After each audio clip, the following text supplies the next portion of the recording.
Salut les devs!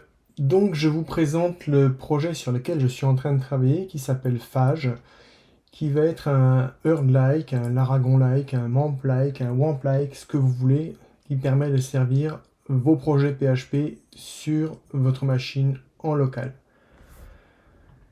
Je vous fais une petite présentation rapide de ce projet qui est en cours de développement, qui va être proposé en sponsorware. Donc si vous ne savez pas ce que c'est le sponsorware, c'est quelque chose que Caleb Porzio a mis en place quand il a créé Livewire, Alpine, etc. Le concept est assez simple. Euh, Ce projet va devenir open source, mais il va devenir open source à partir du moment où un certain nombre d'entre vous auront sponsorisé le projet. Pourquoi? Tout simplement parce que malgré tout, il y a du travail. Alors, moi je suis complètement transparent, c'est une application qui est développée majoritairement avec l'IA, mais malgré tout, ça ne se fait pas tout seul, il y a quand même du travail, et l'idée derrière, c'est de dire, plutôt que de faire payer en permanence un logiciel, comme le fait Herd par exemple, avec une licence annuelle, comme l'Aragon qui est passé aussi en version payante parce que son mainteneur avait trop de travail à le maintenir gratuit. L'idée c'est pendant un certain nombre de temps qui correspond aussi au développement, à la fin du développement de la phase bêta, il y a un certain nombre d'entre vous qui vont sponsoriser, enfin en tout cas je l'espère, et à partir d'un certain montant que je suis en train de réfléchir, je le libérerai complètement en open source.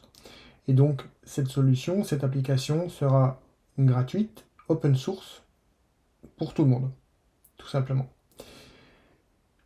Donc ceci étant dit, qu'est-ce qu'on a dans l'application? Alors déjà, on peut passer en mode sombre ou en mode jour comme vous le souhaitez. Vous arrivez au lancement sur une partie dashboard qui vous donne le numéro de version, qui vous permet d'accéder très rapidement au projet, qui vous montre quel est le nombre de services qui est en cours de fonctionnement, évidemment les boutons Start, Stop et Restart, etc. Donc à présent, je vais parcourir les onglets dans l'ordre, ça vous permettra d'avoir un aperçu et de voir comment ça fonctionne. Donc, pas de surprise majeure, hein, ça fonctionne exactement comme un Herd ou comme un Laragon, ça sert vos projets en local. Donc là, il y a quelques petits sites de démos que j'ai mis en place. Donc ce qu'on peut voir déjà, c'est que vous pouvez avoir la liste de vos applications, qui peut être en card ou en liste. Donc vous allez avoir un domaine qui va être automatiquement mappé avec des NSMask avec du point test. Alors ça, je suis en train de réfléchir si je vais le configurer ou pas, parce que ça a l'air de poser quelques soucis parfois, mais bon, à voir. Pour le moment, la reconnaissance du type de site sur ces projets-là, c'est simple. Par exemple, si vous avez du Laravel, il va aller regarder s'il y a un composeur, regarder ce qu'il y a dedans, et donc déterminer le type du projet. Pour chaque site que vous hébergez, vous pouvez choisir sa version de PHP, parmi celles qui sont installées.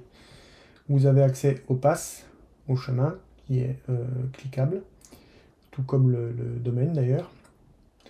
Et à droite, vous avez des actions donc qui vous permettent d'ouvrir un terminal directement dans le pass du projet, d'ouvrir votre IDE directement à partir d'ici, de pouvoir voir les logs du projet et supprimer le projet.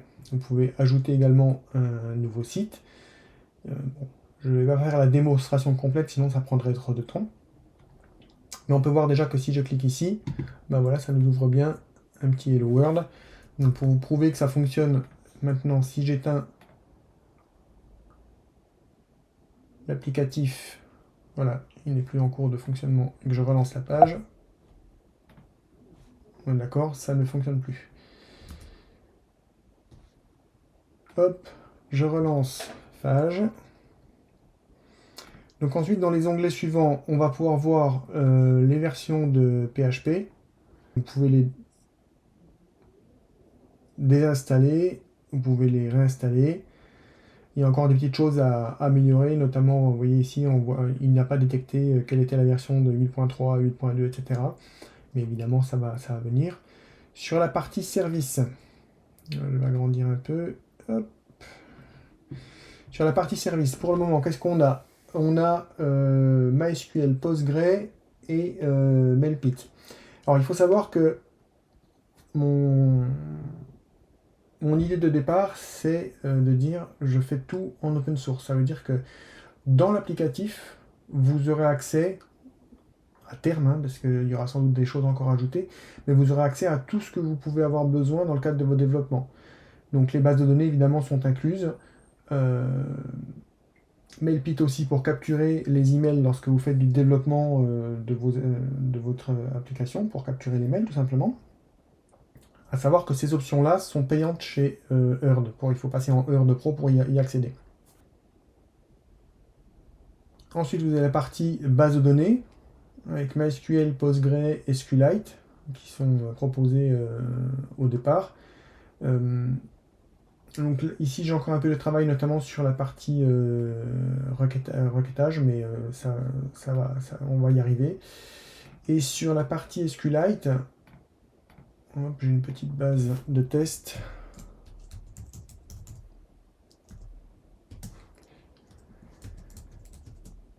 Donc on choisit ici la base de données qu'on veut utiliser.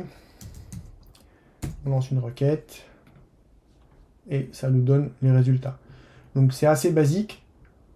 On verra par la suite si on développe quelque chose de plus complexe, à savoir qu'il y a quand même d'autres applicatifs qui permettent de gérer les bases de données. Là, c'est vraiment pour aller vite dans votre développement. Vous avez l'outil sous la main, vous avez besoin de faire une requête rapidement, vous pouvez la faire ici. L'autre partie qui va être intéressante, c'est la partie debug. Pareil, sous Earth, c'est payant. L'idée ici, c'est d'intégrer un système un peu à la Ray de Spatie, je ne sais pas si vous connaissez, qui est un debugger qui est payant aussi hein, d'ailleurs, pour pouvoir débugger vos applications tout simplement. Alors si je reviens ici, là j'ai un petit projet de debug.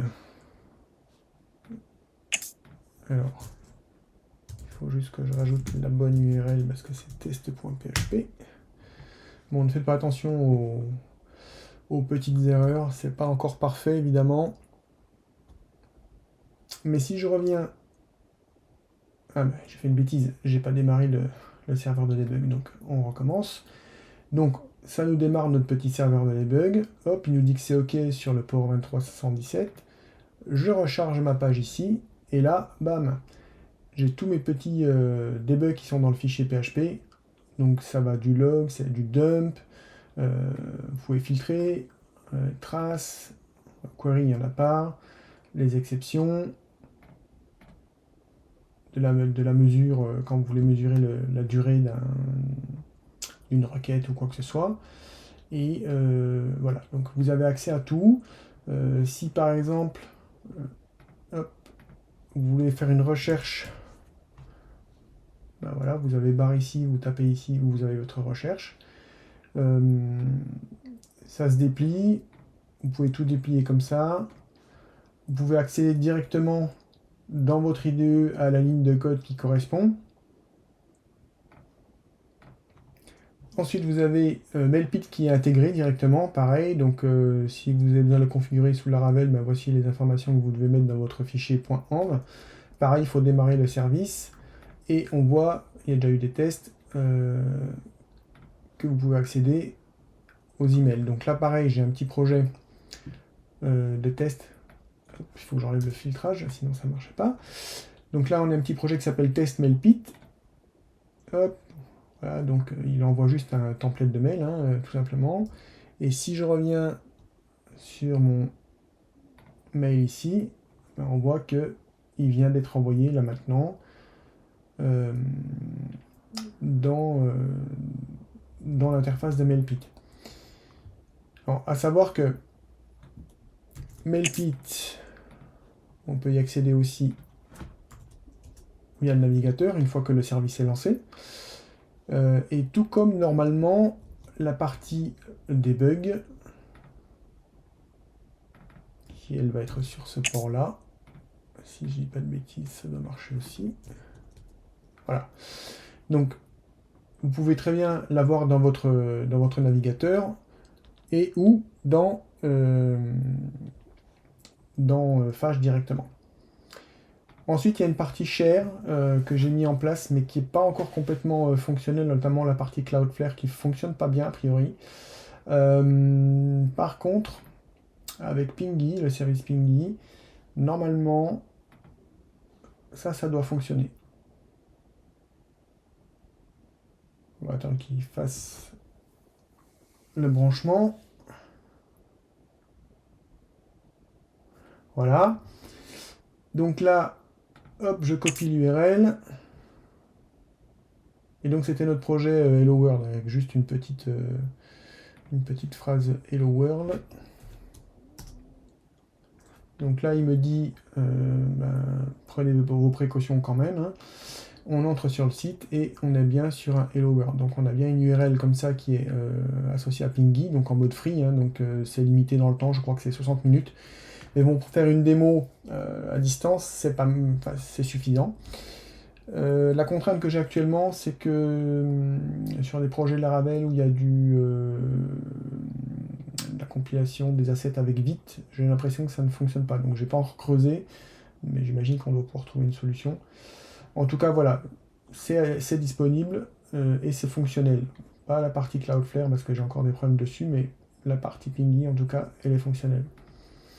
Et puis dans les logs, vous avez un petit peu tout ce qui se passe au niveau applicatif Phage. Donc vous voyez là le tunnel qu'on a démarré, on le retrouve ici pour le site Hello World, Mailpit qui a été démarré, etc., etc. Voilà un petit peu le tour du propriétaire dans son état actuel. Alors là c'est présenté sous Mac, mais ça a été conçu dès le départ pour fonctionner sous Windows et sous Linux. Cela dit, j'ai pas encore eu le temps de compiler les exécutables et de les tester en réel sur Windows et sur Linux. Donc ça fait partie des prochaines tâches que j'ai à faire. Il y a une partie settings aussi. Vous pouvez définir des petites choses comme quel mode vous voulez pour le thème. Sur la listing des sites, est-ce que vous voulez par défaut en card ou en liste? Ici, vous pouvez... Ah oui, ça c'est important. Vous pouvez ajouter les chemins que Phage va surveiller et tous les projets qu'il va trouver dans ces chemins seront ajoutés à la liste des sites que vous pourrez utiliser. Vous pouvez définir votre time zone et éventuellement une version par défaut de PHP. Et ici, c'est ce que je parlais au début, la gestion de TLD, que je ne sais pas si je vais garder parce que pour le moment ça ne marchait pas très très bien pour le reste, mais à voir. Il faut savoir aussi que hop, donc Phage, il y a une interface graphique, mais il y a également hop,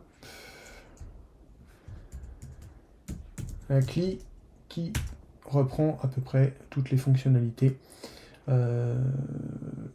Donc avec Phage, avec la gestion des projets, avec la gestion du HTTPS, parce que ça aussi, normalement, on peut configurer les sites pour qu'ils tournent en HTTPS, notamment si vous devez travailler avec des API extérieures. Certaines exigent que vous soyez en HTTPS. Et après, la gestion des versions de PHP, la gestion MySQL, Postgre, SQLite aussi, la gestion du debug, qui vous permet notamment d'ouvrir la fenêtre de debug directement dans votre browser ici avec Phage Debug Open, la gestion des mails pour lancer le serveur et l'arrêter principalement, et puis voir son statut, et le partage des URL avec ce qu'on vient de voir.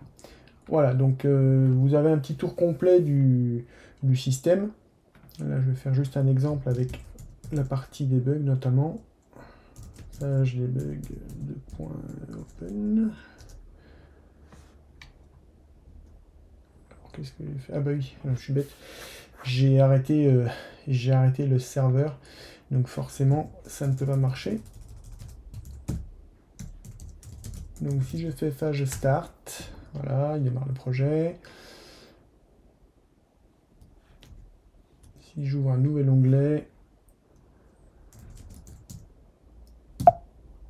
dev, app, Phage, voilà. Et maintenant, je fais ma commande que je voulais faire tout à l'heure, avec mes gros doigts. Donc Phage, on a dit debug .open. Et c'est normal que ça ne marche pas, puisque il faut faire un debug start. Voilà. Et cette fois-ci, si je fais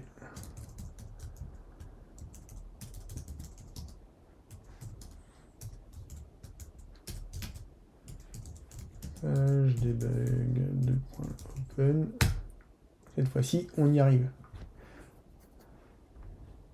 Donc voilà.